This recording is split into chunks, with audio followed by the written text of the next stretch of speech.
Dear students, Assalamu alaikum. Welcome to Math Academy. I am Dr. Asif Ali, PhD mathematics. आज हम सीखेंगे unit 8 और जो है लॉजिक इसका टाइटल है। अब इसमें हमने सीखना क्या है? हमने सीखना है mathematical statement and it's proofs. अब स्टेटमेंट क्या होती है? कोई भी आप बात करते हैं वो या तो ट्रू होगी या फॉल्स होगी। अगर तो ये हम डिसाइड कर सकते हैं कि ये बात आपने जो सेंटेंस कहा है ये ट्रू है या फॉल्स है, फिर तो ये स्टेटमेंट है। अगर ये नहीं कह सकते, डिसाइड नहीं कर सकते कि ये ट्रू है या फॉल्स है, फिर वो स्टेटमेंट नहीं है। फॉर एग्जांपल आप अगर कहें व्हाट इज़ 2 + 2, तो ये तो एक क्वेश्चन है, तो ये ट्रू या फॉल्स तो नहीं होगा, तो ये स्टेटमेंट नहीं है।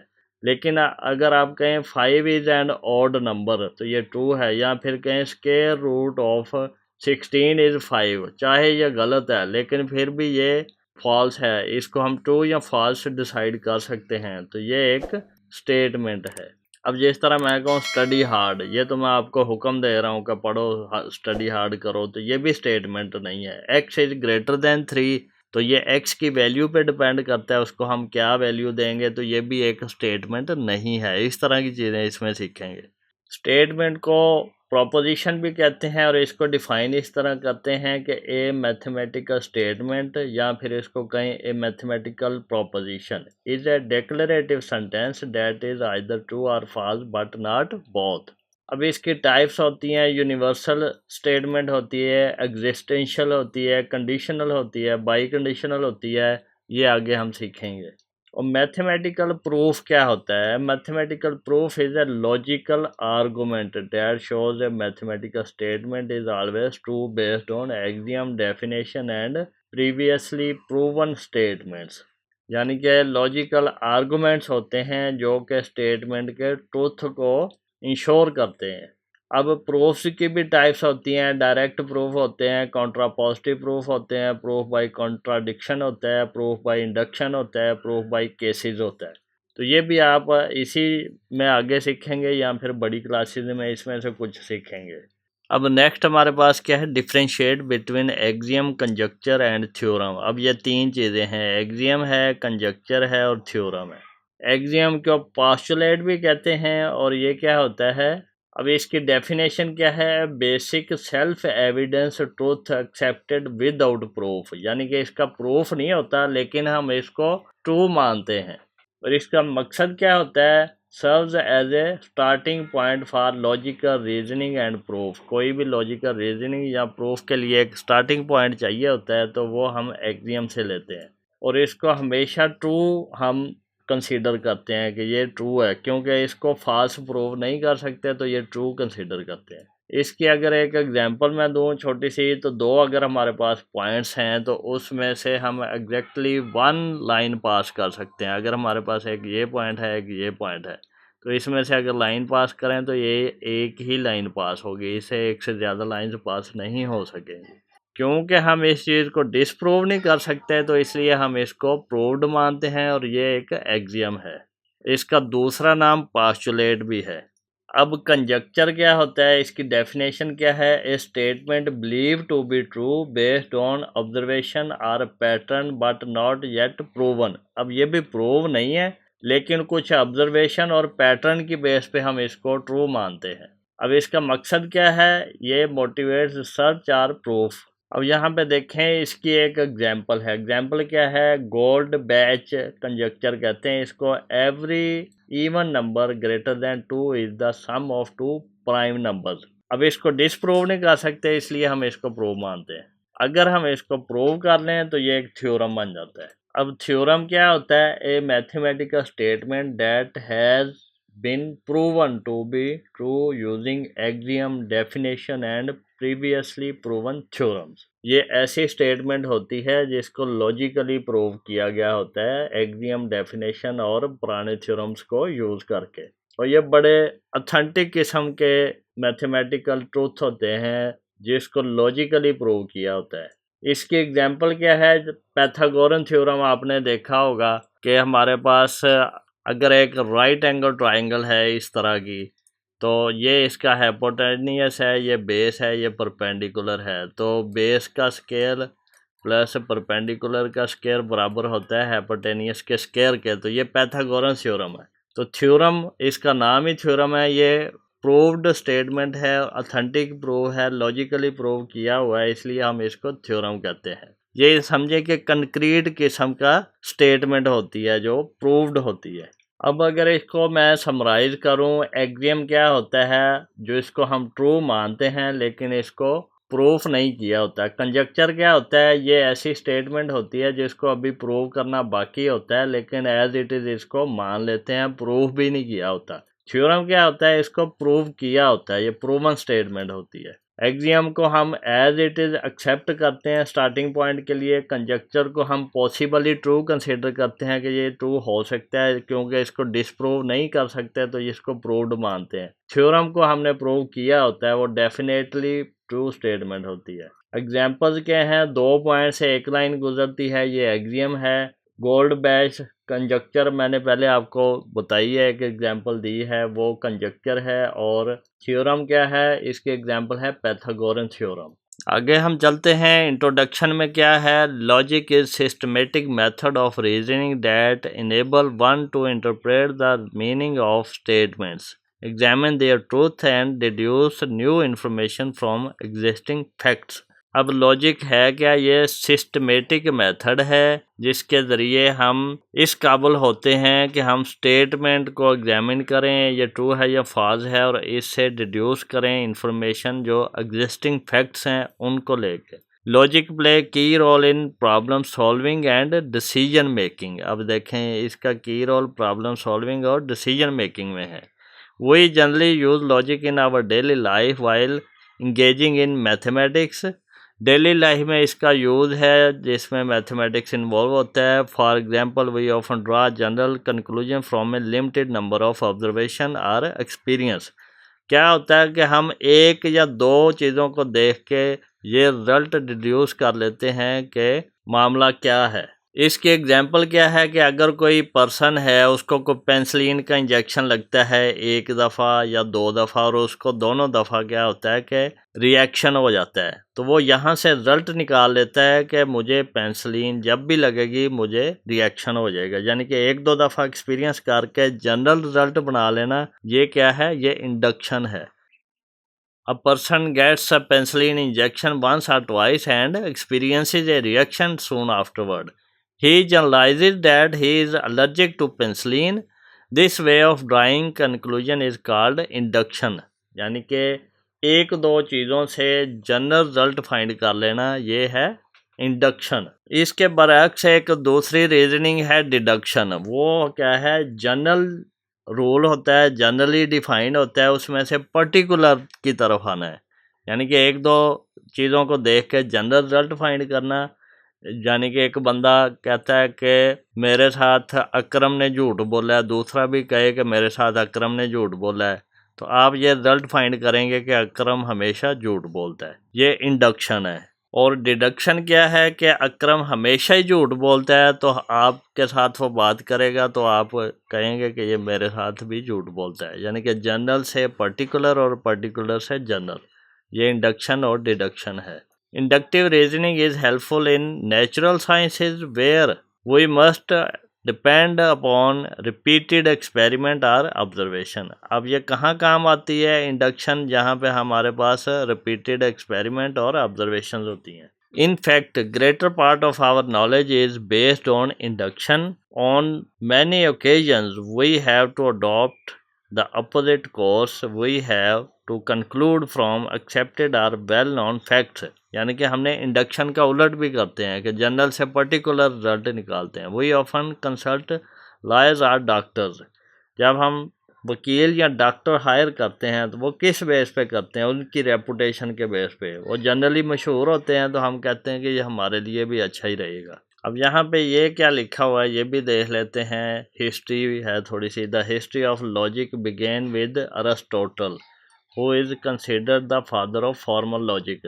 अरिस्टोटल ये मैथमेटिशियन का नाम है जिसने लॉजिक की बेस रखी है, इसको बाब कहते हैं लॉजिक का। He developed a system of deductive reasoning known as syllogistic logic, which became the foundation of logical thought. The Stoics followed, contributing to propositional logic and exploring paradox such as the Lair paradox during the medieval period.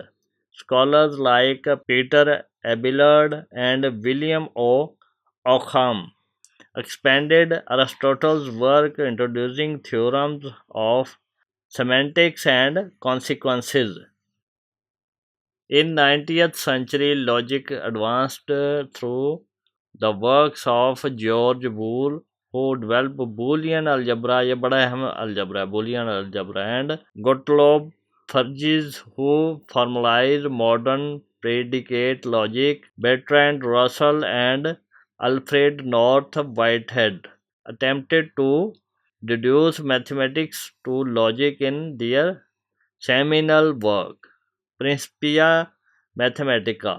अब ये इन्होंने ये किताब लिखी थी, Principia Mathematica. The 20th century saw significant progress with Kurt Gödel, who introduced his incompleteness theorem, reshaping our understanding of mathematical logic. यहाँ पे ये साइंटिस्ट का बताया गया है कि किस तरह जो है लॉजिक डेवलप हुई है. अब हम आगे चलते हैं. यहाँ पे क्या था, लॉयर्स एंड डॉक्टर्स को कंसल्ट हम करते हैं based on their good reputation, यानी कि ये जनरली मशहूर होते हैं और पर्टिकुलरली हम देखते हैं कि हमारे लिए भी ये अच्छे रहेंगे. This way of reasoning, drawing conclusion from premises believe to be true is called deduction. ये पहले से ही प्रीमिसेस हैं कि जो कोई मशहूर डॉक्टर है तो वो अच्छा ही होगा, तो वो हमारे लिए भी अच्छा होगा, तो इसको हम कहते हैं डिडक्शन रीजनिंग है. One usual example of deduction is all man are mortal. क्या है कि सारे बंदे जो हैं, सारे मैन जो हैं वो मर जाएंगे, तो हम भी मैन हैं तो हम भी मर जाएंगे. तो ये हो गया, ये जनरल था कि सारे बंदे मर जाते हैं तो हम भी बंदे हैं वो मर जाएंगे, तो ये पर्टिकुलर हो गया. To study logic we start with a statement. Logic को स्टडी करने के लिए हम स्टेटमेंट से स्टार्ट करते हैं, और स्टेटमेंट मैं आपको बता चुका हूँ कि क्या होती है. ये एक ऐसा सेंटेंस होता है जो या तो ट्रू होगा या फॉल्स होगा. ये दोनों एट ए टाइम नहीं हो सकते, या एम्बिगुअस नहीं हो सकता. एम्बिगुअस क्या होता है कि पता ही ना चले ट्रू है या फॉल्स है. तो अब इसको देख लेते हैं कि ये इन्होंने क्या लिखा है. A sentence or mathematical expression. या तो ये सेंटेंस होगा या मैथमेटिकल एक्सप्रेशन होगा, विच मे बी ट्रू और false but not both is called statement. ये या तो ट्रू होगा या फॉल्स होगा, एट ए टाइम में दोनों नहीं हो सकते, या कन्फ्यूजन वाला नहीं हो सकता, तो ये होगा मैथमेटिकल स्टेटमेंट, या फिर इसको प्रोपोजिशन भी कहते हैं. This is correct so far as mathematics and other sciences are concerned. तो ये मैथ या दूसरी साइंसेज में यूज़ होगा तो इसको करेक्ट कंसीडर करेंगे. ट्रू या फॉल्स होगा, दोनों एट ए टाइम में नहीं हो सकते, एम्बिगुअस भी नहीं हो सकता. For instance the statement A is equal to B can be either true और फॉल्स. अब ये जो स्टेटमेंट है A is equal to B, ये या तो ट्रू होगी या फॉल्स होगी, या तो ए बी के बराबर है या नहीं है. कैसे, 2 इज इक्वल टू 3 लिखें तो ये बराबर नहीं है, 2 इज इक्वल टू 2 लिखें तो ये बराबर है. Similarly, any physical or chemical theory can be either true or false. इसी तरह फिजिकल या केमिकल थ्योरी या कोई भी या तो ट्रू होगी या फॉल्स होगी. However, in statistical or social sciences, it is sometimes impossible to divide all statements into two mutually exclusive classes. Some statements may be, for instance, undecided. तो काफ़ी सारी स्टेटमेंट्स जो हैं वो अनडिसाइडेड होंगी कि ये ट्रू है या फॉल्स है. ये किस में आता है, ये स्टैटिस्टिकल या सोशल साइंसेज में आता है, उसका डाटा इस तरह का होता है. We can think of mathematical statement as a unit of information that is either accurate और इनएक्यूरेट. तो ये कोई इंफॉर्मेशन होगी स्टेटमेंट जो या तो एक्यूरेट होगी या एक्यूरेट नहीं होगी. Here we discuss some examples of mathematical statements that are all true. अब यहाँ पे जितनी भी नीचे स्टेटमेंट्स हम डिस्कस करेंगे ये सारी की सारी ट्रू हैं. यूँ समझें कि ये स्टेटमेंट की एग्जाम्पल है. For a non zero real number x and integer mn. अब क्या है, x कोई हमारे पास रियल नंबर है और एम एन जो है वो इंटीजर है। यहाँ पे 4 + 6 कह लो, अगर ये मैंने पर्टिकुलरली ले लिया है, ये 3.6 भी हो सकता है, रियल नंबर है।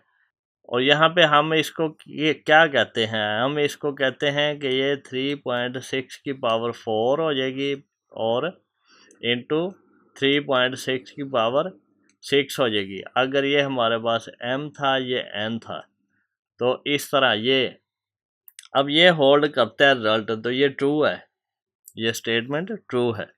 The sum of measures of interior angle of a triangle is 180।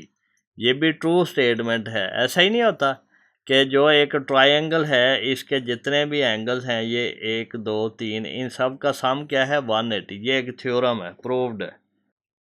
Circumference of a circle with radius r is 2πr। अब सर्कमफेरेंस का फार्मूला क्या है, ये 2πr है, तो ये भी ट्रू है statement. Q is subset of R। R real number है, Q रैशनल नंबर है, तो रैशनल नंबर रियल नंबर से कम है और रियल नंबर के अंदर होते हैं, तो ये भी एक स्टेटमेंट है जिसकी वैल्यू ट्रू है। The set of rational number is subset of set of real numbers. अब 22/7 जो है वो इरेशनल नंबर्स के सेट में नहीं होता। अब 22/7 क्या है, पाई की अप्रॉक्सीमेट वैल्यू है। 22/7 एग्जैक्ट वैल्यू नहीं है, पाई इरेशनल है और 22/7 रैशनल है, तो ये इरेशनल के सेट में नहीं है। क्यू के ऊपर डैश है तो ये इरेशनल का सेट है। The sum of two odd integer is an even integer. Integer क्या होता है, जेड में से नंबर, पूरा नंबर जो होता है 1 2 3 4 -1 2 3 4 इस तरह के। तो जो दो ऑड इंटीजर का सम है वो इवन इंटीजर होता है। जिस तरह 3 भी ऑड है प्लस यहाँ पे 5 भी ऑड है, और ये टोटल क्या बना, 8 इवन है। अब यहाँ पे देखें x² - 5x + 6 = 0 फॉर x = 2 और x = 3। अब यहाँ पे देखें अगर x की वैल्यू 2 है तो ये 2² - 5 × 2 + 6 कितना आएगा, 5 2 10, 2 2 4 + 6 10, 0 आ गया, तो ये होल्ड कर गया। इसी तरह अगर 3 है तो 3² - 5 × 3, 5 3 15 होता है + 6, 3 3 9 + 6 15 और -15, ये भी 0 है, तो ये भी इस तरह ये वैल्यू ट्रू है, ये स्टेटमेंट ट्रू है।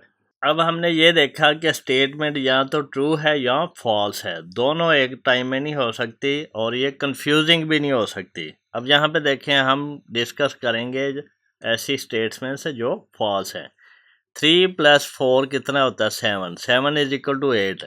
ये हमारे पास स्टेटमेंट है लेकिन ये फॉल्स है क्योंकि 7 8 के इक्वल नहीं होता। इसी तरह Z is subset of W। अब Z के अंदर हमारे पास कौन से एलिमेंट्स होते हैं, ये हमारे पास होते हैं -3 -2 -1 फिर 0 फिर 1 2 3 और इस तरह के सारे। और W के कौन से होते हैं, W में होते हैं हमारे पास 0 1 2 3। तो यहाँ से हमें क्लियरली पता चलता है कि Z में ये वाला पार्ट ज़्यादा है, तो Z जो है वो W का सबसेट नहीं है। अब ये है तो स्टेटमेंट लेकिन इसकी ट्रुथ वैल्यू फॉल्स है। All isosceles triangles are equilateral triangle. अब यहाँ पे देखें आइसोसेलेस क्या होता है, जिसकी 2 साइडें बराबर हो, और इक्विलेटरल क्या होता है, जिसकी तीनों साइडें बराबर हो। तो ये स्टेटमेंट फॉल्स है। इक्विलेटरल ट्राइंगल आइसोसेलेस होगी, उसकी तीनों बराबर हैं तो 2 भी बराबर होंगी, तो इसका उस तरह लिखें तो सही हो जाएगा, इस तरह ये गलत है। Between any two real numbers there is no real number. अब ये फॉल्स है, कोई भी 2 रियल नंबर है उसके दरम्यान में एक और रियल नंबर होता है। दोनों को ऐड करो, डिवाइडेड बाय 2 कर दो, तो एक और नंबर बन जाएगा जो दोनों के दरम्यान में होगा। इसी तरह यहाँ पे देखें अगर हम 1 2 3 4 और -1 2 3 4 का इंटरसेक्शन ले तो एम्प्टी सेट आना चाहिए। यहाँ पे ये सेट आ गया, ये स्टेटमेंट है लेकिन इसकी ट्रूथ वैल्यू फॉल्स है। अगर ये एम्प्टी सेट होता तो इसकी ट्रूथ वैल्यू ट्रू होती। If A and B are the length and width of a rectangle then the area of rectangle is 1/2 time A B. अब ये क्या है, ये फार्मूला है हमारे पास। अब यहाँ पे देखें रेक्टेंगल हमारे पास इस तरह की शेप होती है, तो इसका एरिया क्या होगा, ये अगर ए है ये बी है तो ए बी मल्टीप्लाई कर देंगे, ए मल्टीप्लाई बाय बी। लेकिन इसको अगर हम हाफ कर दें तो ये एक ट्राइंगल बन जाएगी। तो ये एरिया इस ट्रायंगल का होगा। ये है तो स्टेटमेंट है, लेकिन इसकी ट्रूथ वैल्यू फॉल्स है क्योंकि ये फार्मूला गलत है रेक्टेंगल के एरिया के लिए। आगे चलते हैं हम। आगे क्या है, the sum of interior angles of N sided polygon is n-1 times 180। अब यहाँ पे ये होता है n-2 टाइम 180। इन्होंने 1 लिखा है, ये स्टेटमेंट है जिसकी ट्रूथ वैल्यू फॉल्स है क्योंकि फार्मूला गलत है। The sum of interior angles of any quadrilateral is always 180। अब ये 360 होता है। तो ये हमने पहले ही बताया था कि ये जितनी भी अब स्टेटमेंट्स हैं इनकी ट्रूथ वैल्यू फॉल्स है। The set of integers is finite, अब ये भी फॉल्स है। अब हमें ये क्लियरली पता चल रहा है कि ये स्टेटमेंट ट्रू है या फॉल्स है। अब इसमें हमें कोई डाउट नहीं हो रहा। अगर डाउट हो जाएगा तो फिर ये स्टेटमेंट नहीं होगी। अब यहाँ पे देखें, नीचे हमने कुछ चीज़ें सीखनी है। वो क्या हैं? The following section will discuss various standard methods। अब ये standard method है for combining statements to create a new statement। कुछ statements हैं उनको मिला के new statement बनती हैं, उसके standard method क्या है। इसमें logical operator आएंगे, जिस तरह हमारे पास arithmetic operator होते हैं, plus minus multiplication division. Logic में logical operator होते हैं। The letters P, Q, etc. will use to denote the statement। अब ये P और Q स्टेटमेंट होगी, या तो ट्रू होगा या फॉल्स होगा। इसकी वैल्यू दो ही वैल्यू होगी, ये P की वैल्यू या ट्रू होगी या फॉल्स होगी, Q की वैल्यू या ट्रू होगी या फॉल्स होगी। और ये स्टेटमेंट होगी जो पीछे हम पढ़ चुके हैं, उनको हमने कंसीडर कर लिया कि एक P है एक Q है। A brief list of symbols which will be used is given below। ये कुछ सिंबल्स हैं जो कि नीचे हमने टेबल में बता दिए हैं। यहाँ पे देखें, नगेशन। नगेशन का ये है सिंबल, इसको नॉट भी कहते हैं, इसको इस तरह भी लिखते हैं, कई बुक्स में इस तरह लिखा होता है। अब ये क्या करता है, अगर तो स्टेटमेंट ट्रू है उसको फॉल्स कर देगा, अगर फॉल्स है उसको ट्रू कर देगा। यहाँ पे अगर P की वैल्यू ट्रू है, इसकी वैल्यू ट्रू है, तो नॉट P की वैल्यू क्या होगी, ये फॉल्स हो जाएगी। इसको रीड कैसे करते हैं, नॉट P या नेगेशन ऑफ P। अब एंड है, एंड बड़ी अहम चीज़ है। देखें, आप कहते हैं मेरे पास पेन है और पेंसिल है, इसका मतलब है कि आपके पास दोनों ही हैं, पेन और पेंसिल। तो ये आपकी ट्रू वैल्यू कब होगी, जब आपके पास पेन की वैल्यू भी ट्रू है यानी कि पेन मौजूद है, और पेंसिल की वैल्यू भी ट्रू है यानी पेंसिल भी मौजूद है। तो ये कब ट्रू होगा, जब P की वैल्यू भी ट्रू है एंड Q की वैल्यू भी ट्रू है, ये भी ट्रू है, ये भी ट्रू है, तो इसका एंड ट्रू होगा, अदरवाइज सारे फॉल्स होंगे। ये आगे हम टेबल में सीखेंगे। अब यहाँ पे देखें, और बड़ी अहम है। और क्या है कि टीचर आपको कहते हैं अगर आपके पास पेन है या इंक पॉट है, यानी कि अगर पेन मौजूद है या इंक पॉट है, आप क्लास में बैठ जाएं, वरना बाहर चले जाएं। तो अगर आपके पास दोनों चीज़ें नहीं हैं तो आप क्लास से बाहर जाएंगे। अगर एक भी है, पेन है या इंक पॉट है, या पेन और इंक पॉट दोनों हैं, तो आप क्लास में बैठे रहेंगे। तो ये इस तरह और की स्टेटमेंट होती है। तो ये इसका सिंबल है, ये ऐसे नीचे की तरफ है, एंड का ऊपर की तरफ होता है। तो PRQ इसको पढ़ते हैं। फिर ये इम्प्लीकेशन है, इफ़ देन, इम्प्लाइज इसको भी कहते हैं, इफ़ देन भी कहते हैं। अब ये किस तरह है, अगर इफ़ के बाद वाली स्टेटमेंट ट्रू है और देन के बाद वाली फॉल्स है, यानी कि P ट्रू है और Q फॉल्स है, तो इसकी वैल्यू फॉल्स होगी, अदरवाइज सारी सूरतों में ये वैल्यू ट्रू होगी। ये इसी तरह है कि अगर हम कहें कि if it is raining then there are clouds in the sky, तो P की वैल्यू ट्रू का मतलब क्या है, it is raining, if it is raining. और Q फॉल्स का मतलब क्या है, then there are not clouds in the sky, के स्काई के ऊपर क्लाउड्स नहीं है लेकिन बारिश हो रही है। ये हो सकता है, नहीं हो सकता, तो ये फॉल्स हो जाएगा, अदरवाइज ये ट्रू है। तो इसको पढ़ते हैं इफ़ P देन Q, या फिर P इम्प्लाइज Q, या फिर इसकी और भी काफ़ी सारी होती हैं, लेकिन आपके बुक में अभी इतना ही सिखाया गया है, बाकी आप अगली क्लासेस में सीखेंगे। अब ये क्या है, ये डबल एरो है। डबल एरो क्या है, इक्वलन टू, या फिर इसको कहते हैं इफ़ एंड ओनली इफ़। अब ये इसी सूरत में ट्रू होगा, या तो दोनों की वैल्यू ट्रू हो या दोनों की वैल्यू फॉल्स हो, यानी कि दोनों एक जैसे होने चाहिए। इसको पढ़ते क्या हैं, P if and only if Q या फिर P is equal to Q। आगे अब इसको सीखते हैं, इनके टेबल्स और इनकी वैल्यूज़। ये मैंने पहले बताया, P की वैल्यू ट्रू है तो नॉट P की वैल्यू फॉल्स हो जाएगी, P की वैल्यू फॉल्स है तो नॉट P की वैल्यू ट्रू हो जाएगी। तो ये यहाँ से आप ये सीख सकते हैं। अब इसकी एक्सप्लेनेशन क्या है, इसको यूज़ कैसे करना है। Negation, if P is any statement, यानी कि इसकी वैल्यू या तो ट्रू होगी या फॉल्स होगी। Its negation is denoted by not P, read not P। It follow from this definition that if P is true not P is false. ये मैंने बता दिया कि P ट्रू होगा तो नॉट P फॉल्स होगा, उसका उलट हो जाएगा। And if P is false not P is true, अगर P फॉल्स होगा तो नॉट P ट्रू हो जाएगा। The possible truth values of P and not P are given in table 1। ये मैंने बता दिया पहले, which is called truth table.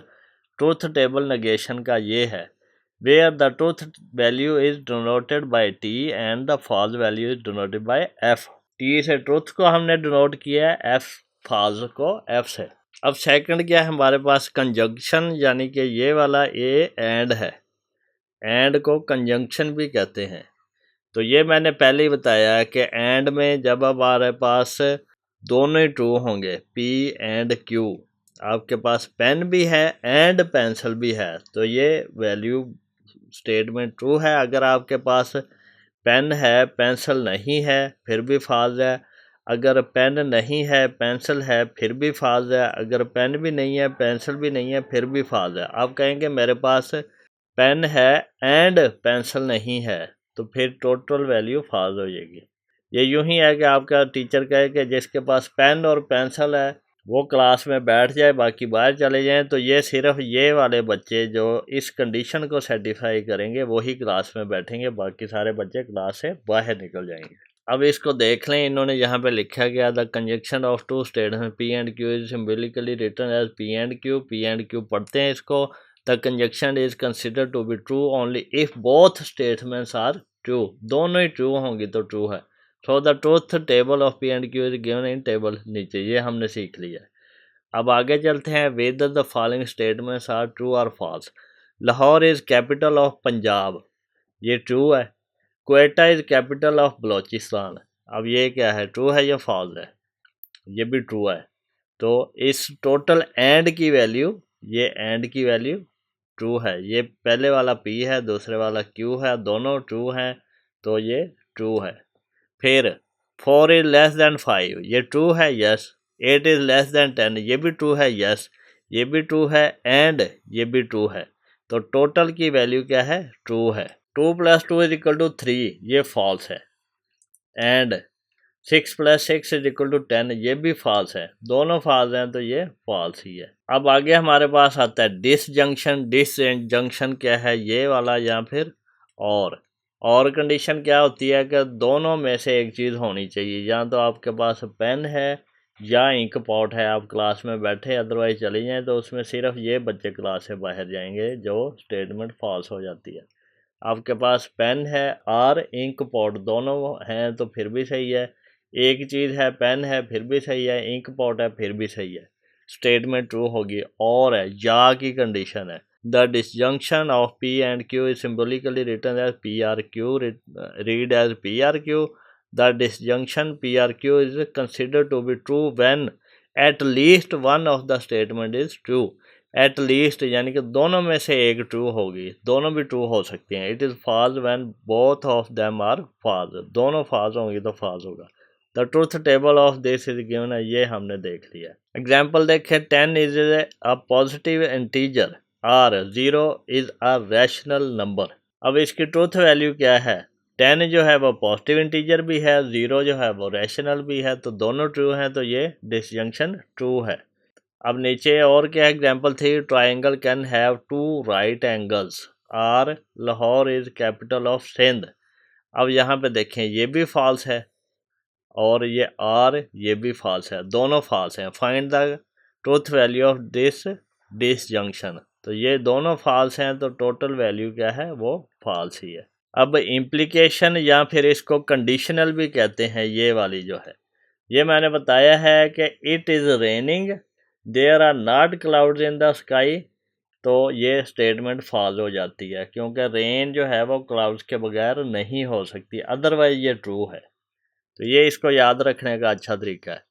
A compound statement of the form if P then Q, P implies Q, इसको पढ़ते हैं, और ये P then Q, if P then Q इसको कहते हैं। Also written as P implies Q is called a conditional or an implication. P is called the antecedent or hypothesis and Q is called the consequent or conclusion। अब ये MCQ में बन सकता है कि if P then Q में P antecedent है, hypothesis है, और Q जो है वो consequent है या conclusion है। A conditional is regarded as false only when the antecedent is true and consequent is false। In all other cases, conditional is considered to be true। So the truth table of P implies Q is given in table this।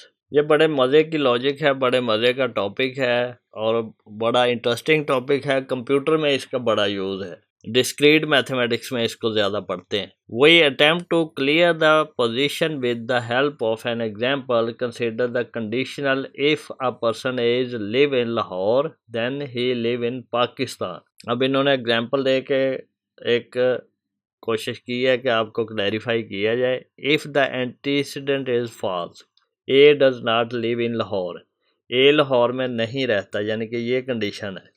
He may still be living in Pakistan, वो फिर भी पाकिस्तान में तो रह सकता है, लाहौर में नहीं रहता, पाकिस्तान में रह सकता है, तो ये वैल्यू ट्रू होगी है। We have no reason to say that he does not live in Lahore, हम ये नहीं कह सकते कि वो पाकिस्तान, कि वो पाकिस्तान में नहीं रहता, वो लाहौर में नहीं रहता तो पाकिस्तान में नहीं रहता, ये नहीं कह सकते। We can not therefore say that the conditional is false, so we must regard it as true. तो हम ये क्योंकि नहीं कह सकते ये फॉल्स है, तो हम इसको ट्रू ही कहेंगे। Similarly when both the antecedent and consequent of the conditional under consideration are false then there is no justification for quarreling with the statement. तो स्टेटमेंट से लड़ने के लिए हमारे पास फिर भी कोई जस्टिफिकेशन नहीं है। अगर वो लाहौर में भी नहीं रहता, पाकिस्तान में भी नहीं रहता, स्टेटमेंट फिर भी ट्रू है। अब यहाँ पे देखें, इसी को अगर हम देखें, अब दूसरा उसने क्यों इम्प्लाइज पी कर दिया है कि यहाँ से कि वो पाकिस्तान में रहता है, लाहौर में नहीं रहता, तो वो फॉल्स है, क्योंकि हमने पहले कहा कि वो पाकिस्तान में रहता है और लाहौर में रहता है। और ये मैंने पहले भी बताया कि it is raining then there are not clouds in the sky, इसको याद कर लें। अगर हम क्यू इम्प्लाइज पी करें तो इसका मतलब है इट इज़ रेनिंग, ये ट्रू है, there are not clouds in the sky ये फॉल्स हो गया, तो ये ट्रू फॉल्स फॉल्स हो गया। ये इस तरह इसको कर सकते हैं।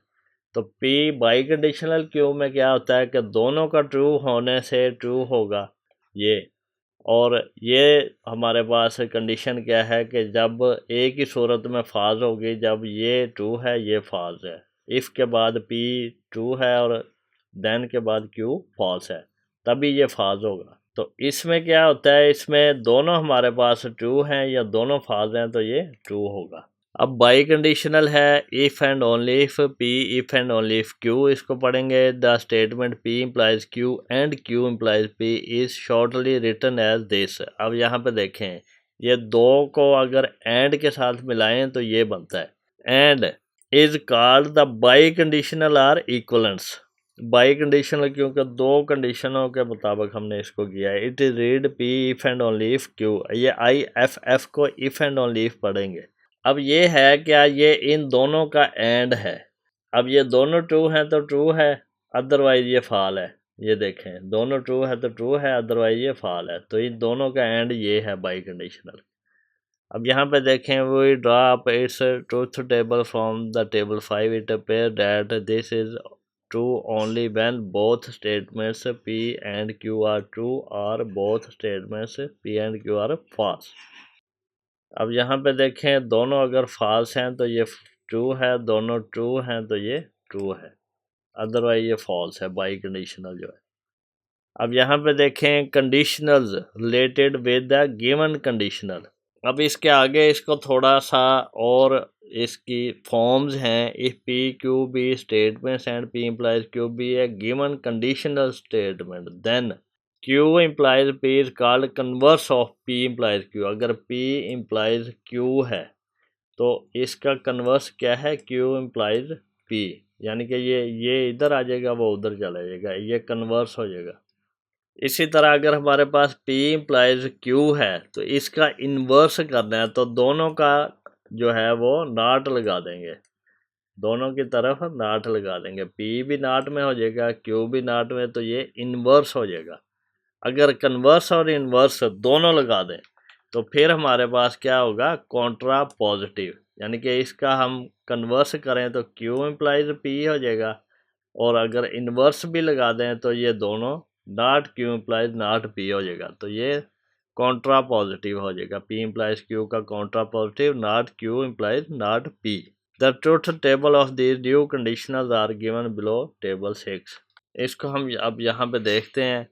P Q है, P ये अब ये कैसे लगते हैं कि ये कितने लगाने हैं। P और Q अगर 2 हैं हमारे पास तो ये 4 लगेंगे। ये यूँ आता है कि 2 की पावर नंबर ऑफ वेरिएबल, ये P और Q 2 हैं तो ये यहाँ पे 2 आएगा, तो ये 4 बनेंगे। 4 में से यहाँ पे पहले पे आधे ट्रू होंगे, फिर आधे फॉल्स होंगे, फिर दूसरे में आधे के आधे ट्रू होंगे और बाकी फॉल्स होंगे। ये इस तरह इसको लगाते हैं।